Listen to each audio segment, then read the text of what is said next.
আমরা যারা বেঁচে আছি আমাদের মনগুলো কঠিন। কেমন কঠিন? পাথরের মতো কঠিন। আমরা যখন দেখি একটা মাইয়াতকে নিয়ে যাওয়া হচ্ছে জানাজায়, আমাদের কোনো ফিলিংস কাজ করে না। জানাজা যাচ্ছে, জানাজায় দাঁড়িয়ে মোবাইলটা টিপাটিপি করছে। জানাজার সাথে চলছে, কোনো ফিকির নাই যে এই জানাজা আমার হবে কালকে, ওই মোবাইল টিপাটিপি করছে।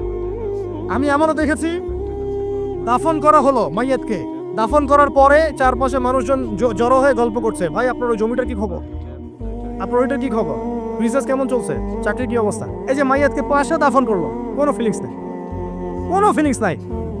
আমি আত্মশুদ্ধির কথা বলছি। আত্মশুদ্ধির জন্য আপনার মনটাকে পাখির মতো সফট নরম করতে হবে। যখন আপনি সফট নরম করবেন এবং আত্মশুদ্ধি অর্জন করবেন, তখন দুই ডানা মেলে আপনি আকাশে উঠতে পারবেন ইনশাআল্লাহ। আত্মশুদ্ধি অর্জন না করতে পারলে ডানা কেটে পড়ে যাবে, তখন আর আকাশে উঠতে পারবেন না। কোন আকাশে? ওই যে শহীদের রূহ যে আকাশে চলে গেছে, ওই আকাশ। অতএব মন কেন কঠিন হলো প্রিয় ভাই? এক নাম্বার কারণ, আমরা শিরকের পাপে লিপ্ত আছে। এক নাম্বার, শিরকের পাপে লিপ্ত থাকা অবস্থায় মুসলিমদের মনটা কঠিন হয়ে গেছে। আপনি কি মনে করছেন আমরা শিরক করি না?